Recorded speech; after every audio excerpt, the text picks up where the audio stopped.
எங்கள் மாரியம்மன் கோவில் பெரும்பூசை நடந்ததுங்க. அதனோட இதுதான் விளக்கு மாவு எடுத்தல், அதுக்கப்புறம் பெரும்பூசை எல்லாம் நடந்தது. பார்க்கலாம்.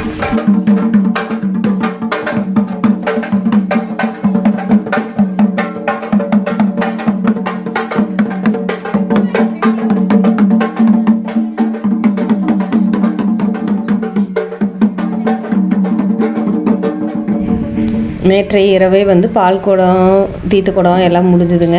இன்றைக்கி காலையில் அம்மை இழைச்சாங்க. ஒரு 6 மணிக்கு இருக்கும், 6 to 6:30 அம்மை இழைச்சி அந்த பூஜையெல்லாம் முடிச்சுட்டு அதுக்கப்புறம் பொங்கல் வச்சாங்க. பொங்கல் வச்சுட்டு இப்போ ஒரு 11:30-12 மணி வாக்கில் கெடா வெட்டுவாங்க. அதுக்கப்புறம் பார்த்தீங்கன்னா விளக்கு மாவு உள்ளே போகும். விளக்கு மாவு எடுத்துகிட்டு வந்திருக்கிறோம், எல்லாம் வெயிட் பண்ணுறோம். அதுக்கப்புறம் விளக்கு மாவு உள்ளே போனதுக்கப்புறம் விளக்கு மாவு பூசை, அதாவது பெரும்பூசை நடக்கும். இதாங்க மெயின் பூசை. கெடா வெட்டின உடனே எல்லா விளக்கு மாவு கோயிலுக்குள்ளே போயிடும். அதுக்கப்புறம் பெரும்பூசை நடக்கும். இப்படி தான் எங்கள் ஊரில் மாரியம்மன் திருவிழா நடக்கும்.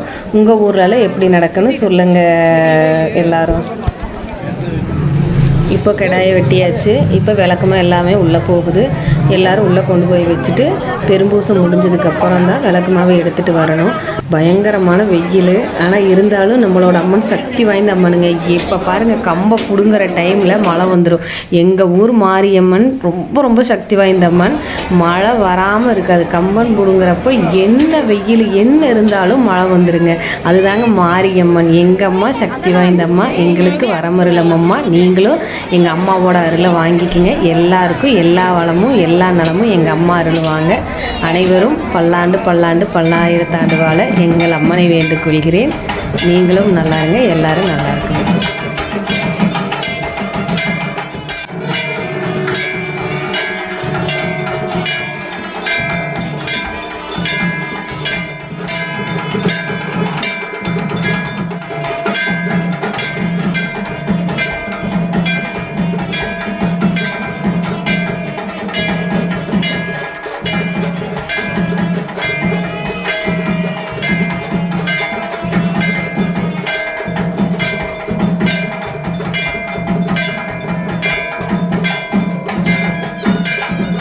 பெரும்பூசை முடிஞ்சிருச்சு. அம்மனை காண கண்கோடி வேண்டும். வாழ்க வளமுடன்.